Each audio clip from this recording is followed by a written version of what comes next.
안녕하세요. 6월 12일 수요일 새벽 기도회 시작하겠습니다.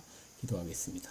은혜로우신 우리 아버지, 주의 은총과 사랑을 감사와 찬송과 영광을 돌립니다. 오늘도 우리에게 복된 새날을 허락하여 주시옵습니다. 하나님 아버지, 오늘 하루도 하나님의 영광을 위해서 1분 1초를 아끼며 귀하게 사용하는 하루가 되게 하여 주옵소서. 아버지, 이 시간도 세계 만방에서 복음을 증거하고 있는 우리 모든 선교사님들 일일이 붙잡아 주시며 주의 능력의 손으로 어루만져 주시사 깨끗이 나음을 얻게 하여 주시옵소서.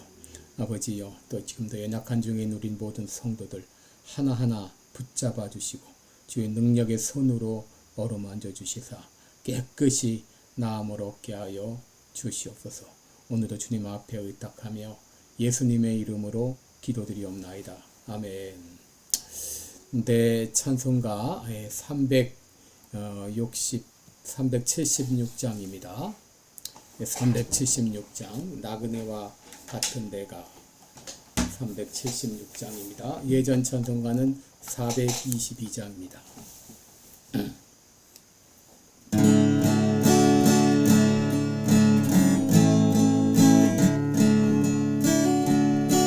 나그네와 같은 내가 힘이 부족하오니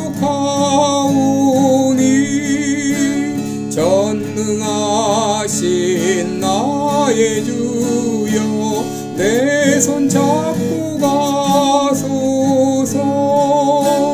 하늘 양식 내게 먹여주소서. 하늘 양식 내게 먹여주소서. 수정 같은 생명수로 항상 되어주시고 불과 구름 기둥으로 갈 길 인도하소서. 나의 주여 힘과 방패 되소서. 나의 주여 힘과 방패 되소서. 요단강을 건널 때에 겁이 없게 하시고 저기 배는 가나안 땅 편히 닿게 하소서. 나의 주께 항상 찬송 드리리.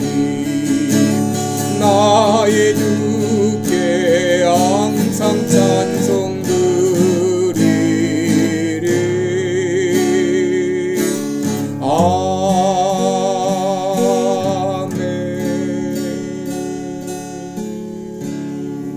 아멘. 네, 우리 오늘은 마태복음 6장 9절 13절, 9절로 13절까지 또 계속 보도록 하겠습니다.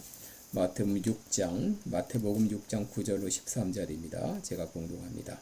그러므로 너희는 이렇게 기도하라. 하늘에 계신 우리 아버지여, 이름이 거룩히 여김을 받으시오며 나라의 임하옵시며 뜻이 하늘에서 이룬 것 같이 땅에서도 이루어지이다. 오늘날 우리에게 일용할 양식을 주옵시고 우리가 우리에게 죄 지은 자를 사하여 준 것 같이 우리 죄를 사하여 주옵시고 우리를 시험에 들게 하지 마옵시고 다만 악에서 구하옵소서.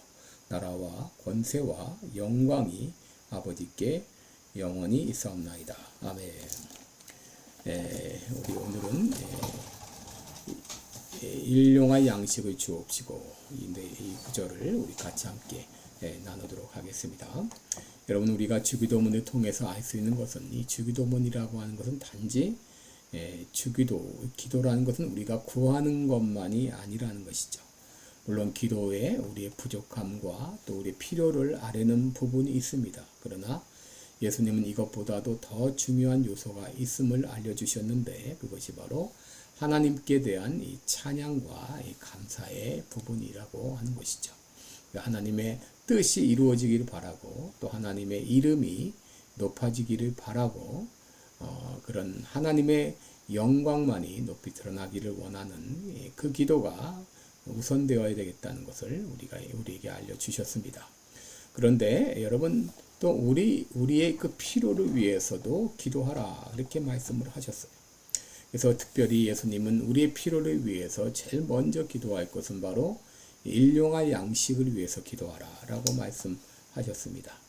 여러분 우리가 이 땅에 사는 동안 먹지 않고 살 수가 없죠. 또 생업도 필요하고 또 건강도 필요하고 또 인간관계도 필요하고 또 안전한 이 삶도 필요합니다. 오늘은 그 중에서 제일 첫째 제목인 오늘날 우리에게 일용할 양식을 주옵시고 이 구절을 함께 생각하면서 은혜를 나누겠습니다. 여러분 여기 일용할 양식이라고 하는 것은 매일 먹는 양식을 말합니다.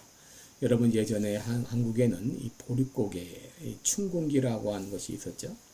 그래서 이제 참 이 보리 농사를 지어서 그것을 추수할 때까지 이제 지난 가을에 추수했던 쌀 농사는 벼농사는 이제 다 바닥이 나고 이제 보리를 심고 보리 농사를 하기까지 참 그 몇 달 동안 참 견디기 힘든 시간이 있었습니다. 그래서 산에 올라가 나무 뿌리도 캐먹고 참 나무 가지도 캐서 먹고 이런 시간들이 있었습니다. 그리고 예전에는 참 이 하루 벌어 하루 일하는 노동자들도 많이 있었죠. 그날 이 돈을 벌면 일당을 벌면 굶지 않고 먹는 것이고 그날 이제 일을 못하면 그저 굶어야 되는 참 이런 일당 노동직 일용직 근로자들이 많았습니다. 여러분 지금도 세계 각국엔 하루 벌어 하루 먹고 사는 사람들이 많이 있죠. 이런 사람들은 정말 일용할 양식을 위해 기도하라는 것이 정말 절감되고 실감이 될 것입니다. 그런데 오늘날 이 양식이 없어 걱정하지 않는 이런 시대에 여러분 우리들이 이 기도를 해야 될 이유가 있을까요? 예수님께서는 그래도 기도하라 라고 말씀하십니다. 그래도 기도하라. 그러면 왜 예수님은 이것을 기도하라고 하셨는가? 여기 두 가지 이유를 제가 말씀드립니다. 첫째는 이 기도에는 세밀한 것 하나까지도 하나님과 의논하라. 하나님과 의논하라고 하는 뜻이 담겨 있습니다.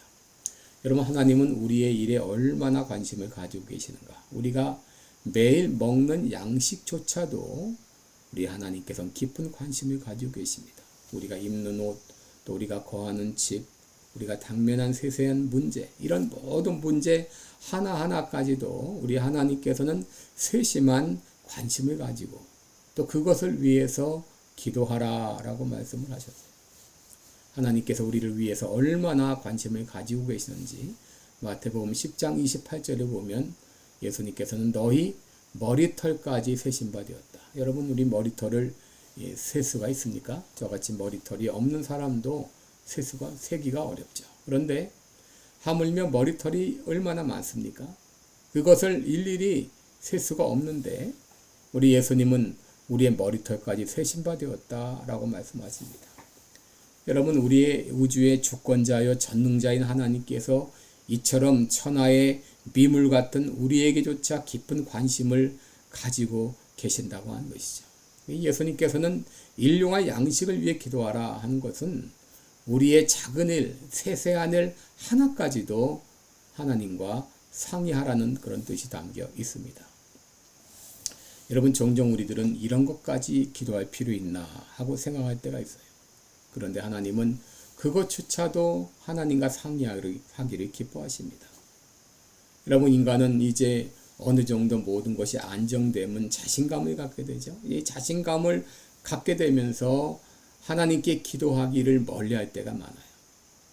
여러분 이렇게 자신감을 갖게 될 때가 바로 조심할 때고 그때가 바로 실족할 때입니다. 여러분 사람들이 자신감을 가지게 되면서 하나님과의 관계가 멀어지게 되는 것이죠. 여러분 구약의 삼손이 왜 넘어졌습니까? 그는 나실인이었습니다.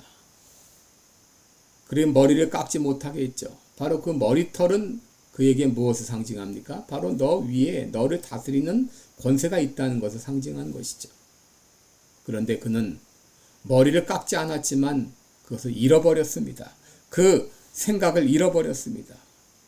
그리고 마치 힘의 근원이 자신에게 있는 것처럼 착각하다가 결국은 넘어지게 된 것이죠. 여러분, 사람들은 일이 잘 풀릴 때 하나님을 의지하지 않습니다.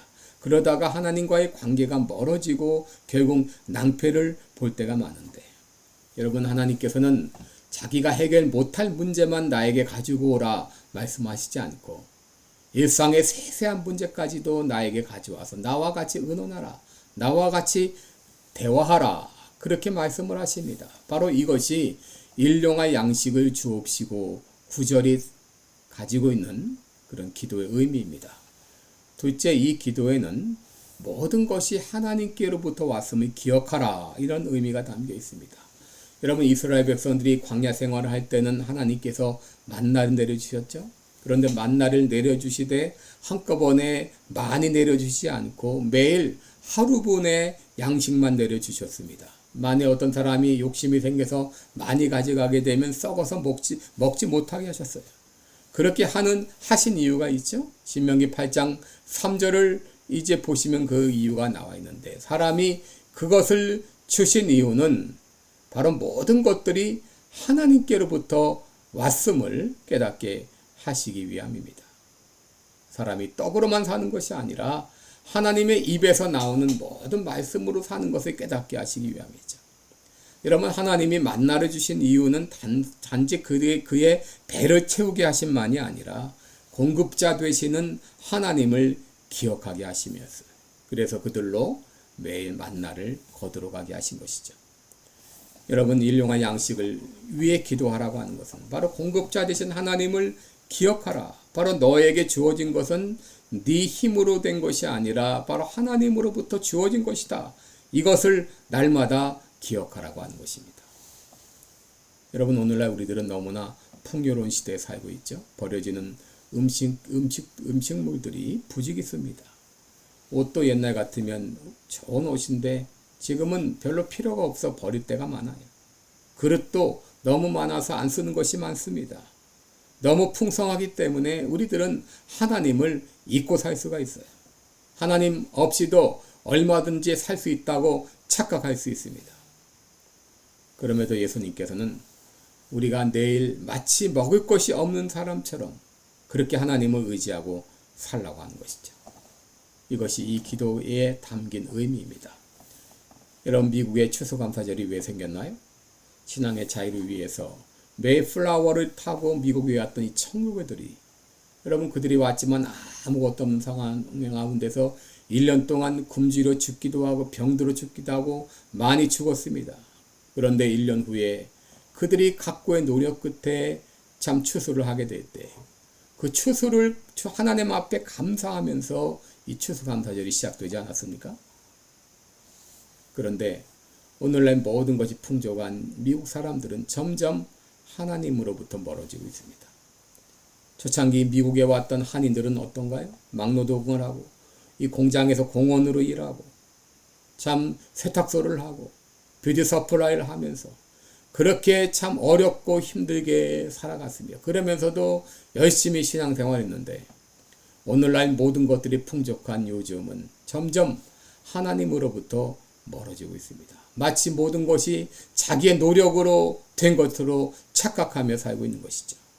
이러한 때에 모든 것이 하나님으로부터 왔음을 기억하라고 하는 것이죠. 신명기 8장 13절 이하에 보게 되면 이렇게 말씀합니다. 또 내 우양이 번성하며 내 은금이 증식되며 내 소유가 다 풍부하게 될 때에 두렵건대 너는 내 마음이 교만하여 내 하나님 여호와를 잊어버릴까 하노라. 여호와는 너를 애굽 땅 종되었던 집에서 이끌어내시고 너를 인도하여 그 광대하고 위험한 광야 곧 불뱀과 전갈이 있고 물이 없는 간조한 땅을 지나게 하셨으며 또 너를 위하여 물을 굳은 반석에서 내셨으며 내 열조도 알지 못하던 만나를 광야에서 내게 먹이셨나니 이는 다 너를 낮추시고 너를 시험하여 하사 마침내 내게 복을 주려 하심이었느니라. 또 두렵건대 내가 내 마음에 이르기를 내 능과 내 손의 힘으로 내가 이 재물을 얻었다 할까 하노라. 내 하나님 여호와를 기억하라. 그가 내게 재물 얻을 능을 주셨습니다. 이같이 하심은 내 열조에게 맹세하신 언약을 오늘과 같이 이루려 하심이니라 라고 했습니다. 여러분, 모든 것이 풍족한 지금, 먹을 것을 걱정하지 않는 지금, 입을 것을 걱정하지 않는 지금, 나 혼자도 얼마든지 살 수 있다고 생각하는 그런 지금, 사람들은 점점 하나님으로부터 멀어지고 있죠. 이런 때에 예수님은 한시도 하나님의 은혜를 잊어버리지 말고 하나님을 의지하는 마음으로 살라고 말씀하고 있는 것이죠. 이것이 바로 이 기도가 담고 있는 의미입니다. 기도하겠습니다. 은혜로우신 우리 아버지, 혹 내 힘으로 내 능력으로 오늘날 내가 되었다고 착각하고 있지 않습니까? 하나님 아버지, 우리는 많든지 적든지 모든 것이 하나님께로부터 왔음을 기억하며 늘 하나님을 의지하는 마음으로 마치 오늘 먹을 것이 없어서 먹을 것을 달라고 요청하는 사람과 같은 심정으로 주님을 의지하며 살아가는 우리 모두가 되게 하여 주옵소서. 예수님의 이름으로 기도드리옵나이다. 아멘. 네, 오늘도 복된 하루 되시기를 축원합니다. 고맙습니다.